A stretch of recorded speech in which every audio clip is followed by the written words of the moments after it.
You are now listening to the Unscripted Ohio Podcast, brought to you by Buckeye Grove. For all the latest Buckeyes news, analysis, reaction, and the best Ohio State community on the entire internet, head over to BuckeyeGrove.com or follow us on Twitter at Ohio State Rivals. Without any further delay, it's time to get unscripted, broadcasting from Podcast Central, a place that is not his mother's basement. Hey, Mom! We get some meatloaf! We promise. Here's your host, Kyle Lamb. Hey, Mom! The meatloaf! Good Monday, everybody. Welcome back to the Unscripted Ohio Podcast, presented by BuckeyeGrove.com. I'm your host, Kyle Lamb. Mike Weber is out. He has declared his intentions to go to the 2019 NFL Draft, and he will be participating in the Rose Bowl here on January the 1st. So this is the topic du jour here. We're going to talk a little bit about Weber's departure. Of course, he is the second Buckeye to declare his intention to go to the NFL Draft. Draymond Jones has already spilled the beans. This is not a surprise, of course. Ohio State fans have expected all year that Draymond would be gone. The biggest question mark, of course, is going to be whether Dwayne Haskins stays or goes. And I've got some thoughts on this because he's been making some comments here in the media sessions and on social media as well that kind of indicate maybe he could return. And I know what you're all thinking. And before you rush to hit me up on Twitter at KYLAM8, before you rush to tell me, Kyle, there's no way he's gone, forget about it. I get that, and trust me, I'm not making any proclamations that Dwayne Haskins is returning to Ohio State. I'm just saying he's making comments. You know, he's not just playing the fence like you see a lot of these guys do. You know, some of these guys, kind of just stay grounded. They don't commit one way or the other, but they're probably gone. All I'm saying here is Dwayne Haskins is taking this case a little bit further, and he's making comments that lead one to believe that maybe he's entertaining the idea of coming back. I'll get to that in a minute. I'm not proclaiming Dwayne Haskins is returning, and there are a lot of reasons. There are millions of reasons, literally, why Dwayne Haskins would go, especially in this quarterback class, because it's kind of weak, and there's a very good chance that he would be the number one quarterback taken. So why would he return? Well, I mean, my answer to that is always, if that's what he wants, then that's what he should do. You know, the financial argument definitely would make sense for him to go if he's going to be the first quarterback taken. And, if he's going to be a first-round NFL pick, anybody could understand why he would go. I'm just saying that for whatever reason he really wants to return to Ohio State, then, hey, that's a good reason as any. But I'll talk about him here in a few minutes. I want to talk about Mike Weber leaving. And then later on, I want to discuss kind of more about Ryan Day. And I know people are freaking out about recruiting. And, Mark's comments the other day on the podcast on Friday didn't do a lot to quell people's fears. It seems like Jordan Battle is going to wind up at Alabama. Zach Harrison is iffy. Doug Nestor is very iffy. Who knows what's going to happen with this class? But I have some thoughts on this because I would like people to just slow down, stop panicking. Things will be okay. Okay, Ohio State can salvage what they can out of this 2019 class, and eventually Ryan Day and his staff will get things rolling with 2020 recruits again. I feel very strongly about that, but that's something I will talk about later. So, as I mentioned at the top, look, Mike Weber is gone. This really isn't a surprise, but I got to say, as far as next year's roster is concerned, this isn't a big deal. You look at the 2019 roster, you've got J.K. Dobbins coming back, will step in there as the lead running back. You've got Master Teague, who I'm very high on. We didn't see really the second half of the year at all because there just wasn't a time and place for him to play. Brian Snead looked very good early, got in the doghouse a little bit, and then, Master Teague kind of also passed him on the depth chart, but neither one of them saw action, so it really didn't matter. There were rumors about whether or not Snead would stick around in the program. We don't know what's going to become of him, but between Teague and or Snead, I call them the two-headed monster Sneag. Between one of those two, Ohio State will have a capable backup next year, and then you throw in the two freshman backs coming in, Steele Chambers and Marcus Crowley. And look, Ohio State is going to be just fine at running back. There's no reason to panic. It is disappointing that Mike Weber is leaving, but not so much for next year's roster. It's just you kind of look at his career, and last year he just showed so much promise. You know, he got that breakaway speed that we had never seen from him before. And then coming into the year, early on in the year, remember the first couple games, he looked like he picked up right where he left off. But for a variety of reasons, it just didn't materialize. He didn't have a very good season, and I don't think it's his fault. I think he had some lingering injuries most of the year. That really kept him from being full speed and full go. And the offensive line, let's be honest, the offensive line was rather inconsistent all year. They did a very good job, I thought, of keeping Haskins clean. The pass protection all year long was really good. But, you know, the run game just never had any consistency. The line was very inconsistent, you know, getting blocks up front. You know, teams were throwing a lot of guys into the box. I think Weber and Dobbins were both at times guilty of trying to bounce plays and not taking the tough yards and trying to get for the big home run plays. So with all of those reasons combined, Mike Weber was a little bit of a disappointment this year, but it's not surprising that he's turning his page on Ohio State, turning the page from Ohio State, I should say.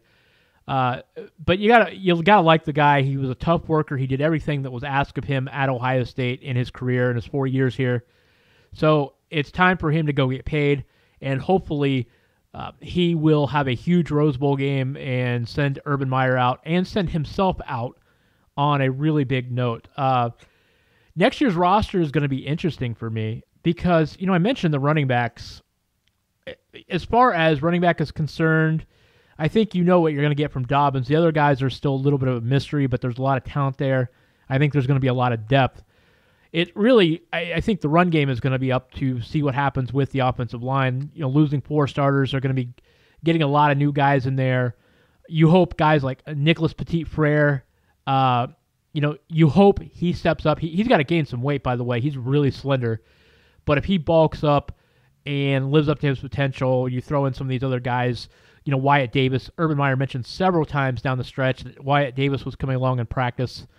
If the offensive line can put it together next year, and that's a big if for me because I know there are still some questions about Greg Studrawa as coach. He has not really lived up to the hype so far, and, you know, that's something that you got to keep an eye on. But look, I think this line is going to be a critical component to the success next year of Ohio State. And, of course, that all is going to hinge on Dwayne Haskins. What does he do? Look, I don't think that Dwayne Haskins is coming back to Ohio State, but I will say this. If you had said a couple weeks ago, would Haskins be back, I think, you know, most people would probably even then have said no. But if there was going to be a chance that he would return, I think the one scenario was, you know, Ryan Day taking over for Urban Meyer, keeping that offense rolling. And I think Dwayne Haskins has a lot of faith in Ryan Day as not only a coach, as a play caller, as an offensive coordinator, but just as a guy, as a mentor, a guy that has really brought Haskins along. And I think Haskins thinks the world of him, thinks the world of the system. And this is not to suggest that he doesn't like Urban Meyer a ton. But I think that there is a camaraderie there between Haskins and Day. And I think when you see the numbers that Ohio State put up and that they were so close to making the playoff despite that one loss, you know, look, if you're a competitor like Dwayne Haskins, if there is any chance in the world that you are going to say, hold on a second, I'll put the money on hold, this might be the situation. Just because, you know, look, I know you're going to lose Paris Campbell, you're going to lose Johnny Dixon, you're probably going to lose KJ Hill. That hasn't been decided yet, but I think most people believe that KJ Hill will be gone. But then you look at the other side of the coin. I mean, Austin Mack most likely will be back from an injury. Ben Victor, you know, I know right now it's hard to have a lot of faith and a lot of confidence in Ben Victor because he's just so inconsistent, so erratic. He just disappears for large stretches, but he is mega talented. Chris Olave, of course, what he did in the Michigan game and then had a couple big plays in Northwestern against the Northwestern in the Northwestern game as well. So then you add Garrett Wilson to the mix. You add some of the freshman receivers that didn't see time this year. Cameron Babb coming off an injury, Blue Smith. You throw in the tight ends. I know there's still a lot of hope that Jeremy Ruckert is going to be a big-time player at Ohio State before all is said and done. Look, there is going to be no shortage of wide receiver targets for Dwayne Haskins to throw to. So despite the fact that they do lose a lot of talent, I don't think that would play into the decision whether or not he comes back. If Dwayne Haskins is going to stay or go, it will be solely based on the decision of, is this what I want for me right now? Because the financial argument, when you look at the quarterback landscape, I mentioned this earlier, with the guys coming out, Justin Herbert of Oregon reportedly is leaning towards staying as well. Tua Tagovailoa, he's going to be back next year as well, and then eventually in the draft. So it really comes down, I think, if you are a quarterback looking to be a first-round pick, then this is the year to do it, just from that standpoint. If that's what he wants to do, if he wants to live out his NFL dream and go make the money right away, then nobody could blame him, because there is an opportunity to do that right now. But I said it before, and I will say it again. Not only on this podcast, I just said it a little bit ago, but I really, truly believe this. I don't like judging guys whether they should stay or go based solely on the money and whether it is a smart financial decision or not a smart financial decision, because I think it is unfair to hold somebody to a standard that they may not be holding to themselves. If the money is fueling his decision right now, then I think it probably is best that he should go. But that may not be what he's looking at. If he's having fun at Ohio State and he wants to come back and have a chance of winning a national title, break more records, go down as the career leader in almost every passing category imaginable for the Buckeyes, then who could blame Haskins, for returning? Because I think that there is an opportunity there, despite some of the losses on the line, some of the losses at the receiving core, despite the loss of Mike Weber, and despite, Urban Meyer retiring. I think there is an opportunity there for Ohio State to put up some gaudy numbers on offense if Haskins returns. And I've spent, 10 minutes here talking about whether or not Haskins will stay or go. And I know some of you are probably thinking I'm crazy for even devoting that much time, because at the end of the day, after January 1st is over, I anticipate Dwayne Haskins is going to declare for the NFL draft, and nobody will blame him. And I think he will probably be the first quarterback taken, and maybe even a top 10 pick overall. That is what I think will happen. I'm just saying, you look at some of these comments he made. Last week he said, we're not done breaking records yet. And he could have been kind of referring to the Rose Bowl in general, but it was more of a general question about him coming back to Ohio State.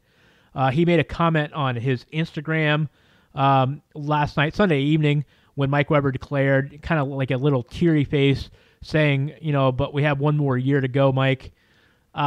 These comments, I'm just taking them at face value. I'm not reading too much into them, because we've seen guys make comments like this before. But I'm just saying he is kind of giving Ohio State fans just a sliver of hope. There was that interesting report from Matt Miller back in October where he was saying that, Dwayne Haskins was returning, and everybody kind of forgot about that, because a few days later he kind of hedged on that a little bit and then made it sound like, well, maybe there is an open door for him to leave after all. And I assume that that's maybe Haskins people got in Miller's ear and said, no, we haven't decided that. But it was interesting that was out there at one point in the season. And a lot has changed since then, don't get me wrong. He put up the monster performances there at the end of the year, especially against Michigan and then Northwestern. And that's certainly whatever he had lost in his draft prospects there in the middle of the season, I think he gained back at the end of the year. And now he's probably looking like the number one quarterback taken. But I'm just saying that there was a point in the season where there were rumors out there that he could return. And so that being said, I think he's probably going. But I don't know. The reason I just spent this much time talking about it here on the podcast today is I don't think it would be the craziest thing in the world if we found out that Dwayne Haskins is returning. It would certainly be improbable, and given where he's likely to be drafted, I'm not expecting it, but it will be interesting to watch. Okay, I mentioned earlier in the show I would like to talk about Ryan Day's recruiting for a second. I'm going to do a little PSA here. Look, if you're one of those people, and I'm not saying this critically, so I don't want this to come off like I'm on a soapbox here, but if you're really freaking out right now because Ohio State is not doing so hot in recruiting, I just want to calm things down. Look, for those of you that are only old enough to remember really the last coaching changeover when Urban Meyer took over in 2011 after the Luke Fickell lame duck season, if that is your only basis for understanding and going through a recruiting transition with a head football coach, then you probably don't have a very good feel for how this is supposed to go. And people are spoiled, and how many times have we said this with Urban Meyer the last 7 years? But people, Ohio State fans specifically, are spoiled by the success that Urban had. Throw out the fact that he won 90% of his games and went 7-0 against Michigan, won all but a couple of bowl games. Really, people are just so very spoiled because what Urban has done at Ohio State is simply not normal. When he came in 2011, Urban Meyer was a 2-time national championship winning head coach. He was second best only to Nick Saban at that point, and he was coming in the prime of his career.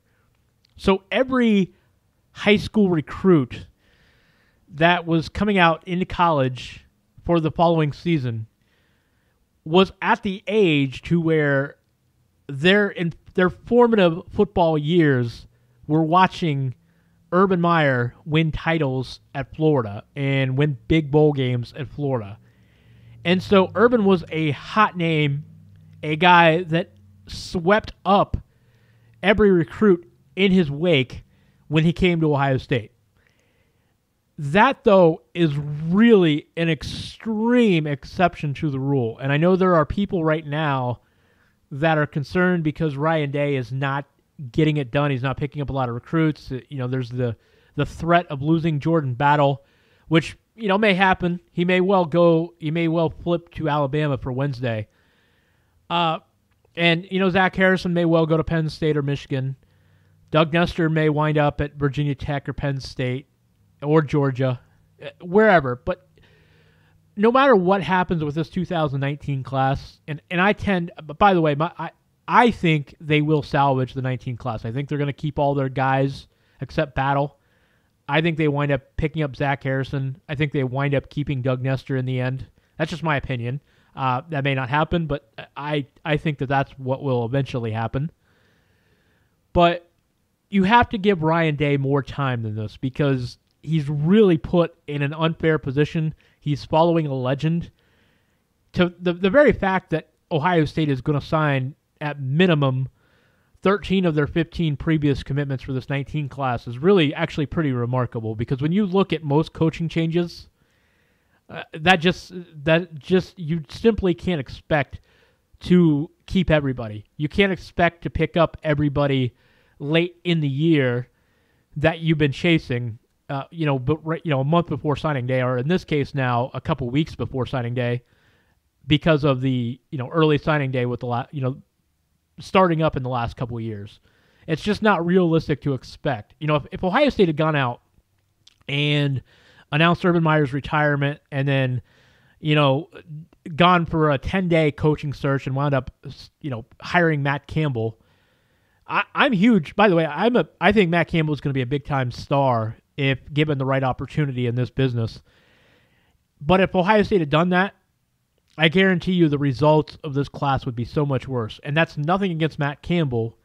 It's just, it's an unknown situation in a transition, and you're going to have recruits that just don't know him very well. And the problem is, for Ohio State, is as good as Ryan Day might be or could be or will be, recruits simply, in some cases, just don't know him very well because he hasn't been the lead recruiter for a lot of these guys. He's not been able to establish relationships.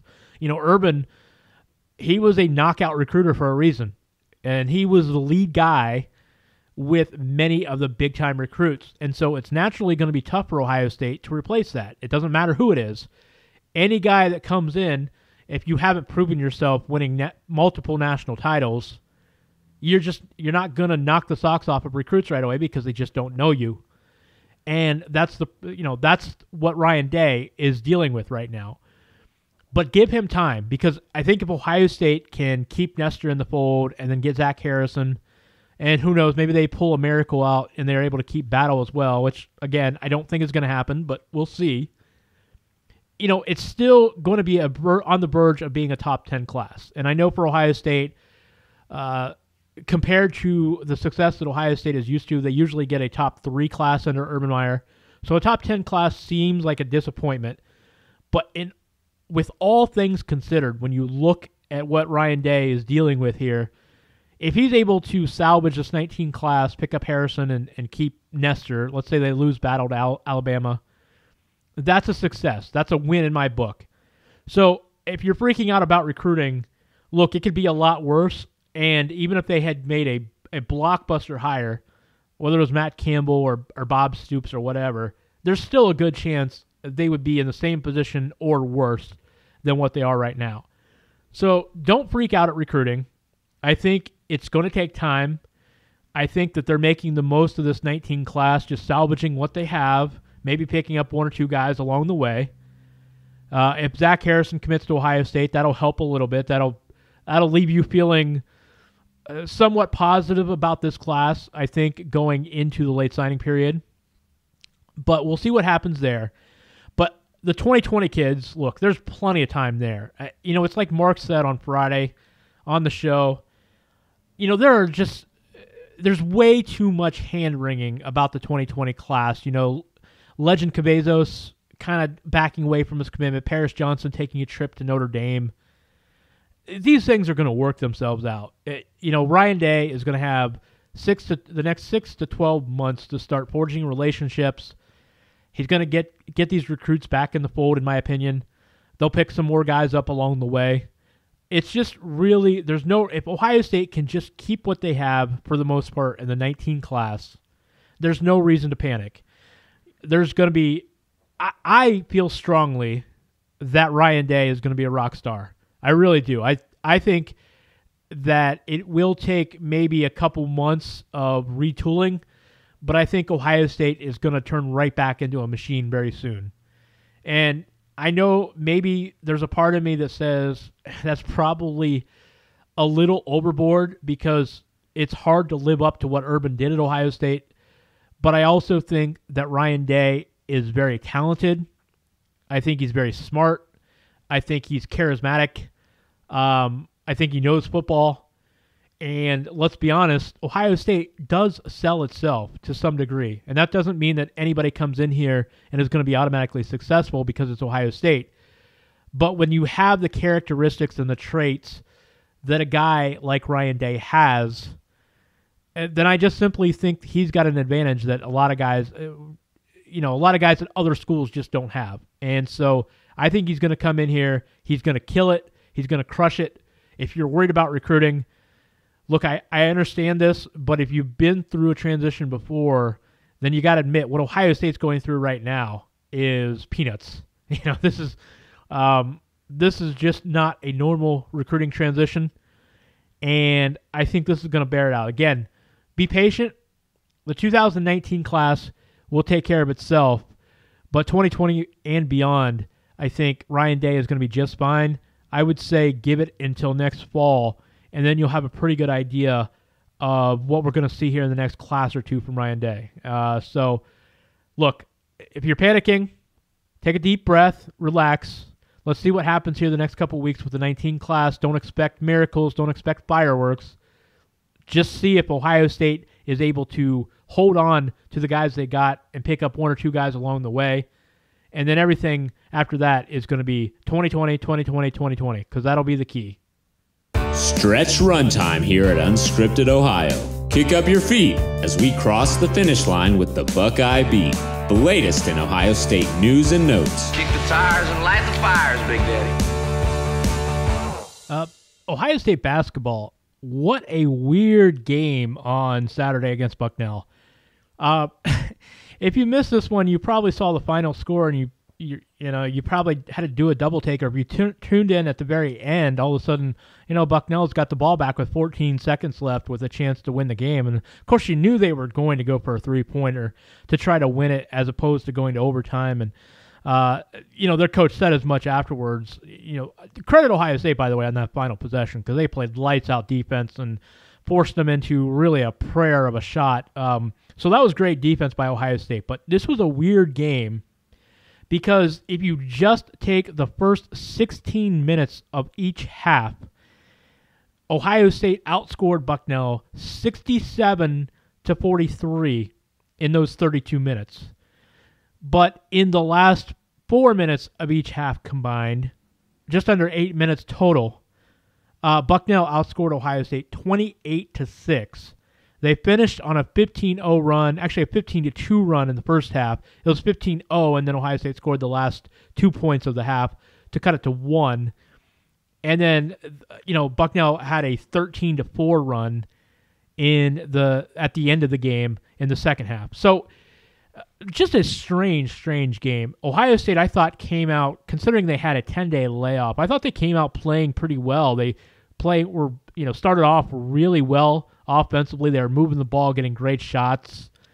Defensively in the half court, I thought they played really good basketball for about 16 minutes. And then the transition defense, by the way, was not good. They gave up too many open threes on defensive rebounds and quick points after scores. The secondary transition for Bucknell was very good, and Ohio State was not locating shooters very well. So transition defense was not good, but I thought the half-court defense until about the 3.5-minute mark of the first half was really good. And then those last 3.5 minutes, they got sloppy. Turnovers, created more easy shots for Bucknell on the offensive end, and the defense just did not close that first half very well. Now, they came out in the second half, and they did tremendous. I thought the streak at the end, the stretch at the end, where Bucknell got back into the game, hit some threes, I didn't think that was as poor defense as it was in the first half, but Ohio State didn't help their cause by missing a couple free throws. I thought they had bad shot selection on the offensive end there. They just didn't move the ball at the end of the game to close it out, and I think that's an issue that's going to have to continue to work itself out. I've been singing this team's praises, but this game was a good reminder that they're not there yet. They will be there, I think, in February and March, but they're not there yet. They've got to play with more consistency and learn how to close out halves, learn how to close out games, take better shots more consistently. And then, the defensive errors will correct themselves. At the 3.5-minute mark, they had given up 25 points on 28 possessions, which is about 9/10 of a point per possession. And that's right in line with their defense, which right now is a top 10 type of defense based on this year's data. So it wasn't a terrible defensive performance, but it's got to get better. A little loose around the edges. They've got to continue to work on, some of these issues. The small things have got to get better. It's locating shooters in transition. It's making better passes, better decisions with the ball, knowing when to milk the clock and when to continue to be aggressive. Little things like that a young team has to learn over the course of the season. That is what this team has to continue to get better at. It's, they've got the talent. Like I said a couple weeks ago, there are some things that they just can't correct. They can't correct their size and length up front. That's not something that they can do. But these other little things are correctable mistakes, and I believe that they will get better. So Ohio State basketball is back in action on Tuesday at home in Value City Arena against Youngstown State on BTN. That is a 7 p.m. tip-off. And Saturday, of course, they will be in Chicago in the CBS Sports Classic playing UCLA. That is a 3:30 tip-off, I believe. So Youngstown State on Tuesday, and then Ohio State basketball against UCLA, who, by the way, got beat at home the other night to Belmont. So that's a UCLA team that's been very, very erratic so far this year. So Buckeye basketball, CBS Sports Classic against UCLA on Saturday should be a good time. A lot to talk about next week on the Friday show. Of course, Mark will be in. We will recap what happened on signing day on Wednesday. We will give you the latest on Jordan Battle, Zach Harrison, what will become of Doug Nestor. It looks like he's not going to sign on Wednesday, but he will probably delay his decision to the late signing period. So we'll talk about that. We'll start previewing Ohio State, Washington, and the Rose Bowl. Next week, we'll really dive more into the preview. I hope to have the guys, Daniel and Josh from SECfans.com, will preview the Rose Bowl as well as the college football playoff, and we'll get their takes on some of the playoff scenarios out there. And we'll also look ahead to some of the other bowl games, which will be coming up next week as well. You know, remember the college football playoff semifinals are on the 29th of December this year, and then the Rose Bowl and Sugar Bowl will be on January 1st, and then the national championship will be on January 7th. So a lot of time to digest, more college football coming up, and of course we'll keep an eye on the basketball Buckeyes as well, and plenty of recruiting coming up in the next couple shows. So I appreciate you giving me a listen here today. I hope you'll be back on the Friday show as we talk more college football, previewing the bowls, and Mark Gibler recapping Wednesday's signing day. Catch me on Twitter at KYLam8. You can catch the show every Monday, Friday on BuckeyeGrove.com. You can also catch us on the archives of your choice on SoundCloud, iTunes, Google Play, and Stitcher. Please find and follow us, subscribe, rate, and review, the whole 9 yards. Appreciate it, everybody, and we'll be back at you Friday. Have a great week. Go Bucks. You can get new episodes of Unscripted Ohio on Mondays and Fridays exclusively at BuckeyeGrove.com or anytime on SoundCloud, iTunes, Google Play, or Stitcher. Be sure to subscribe to stay up to date on all things Ohio State.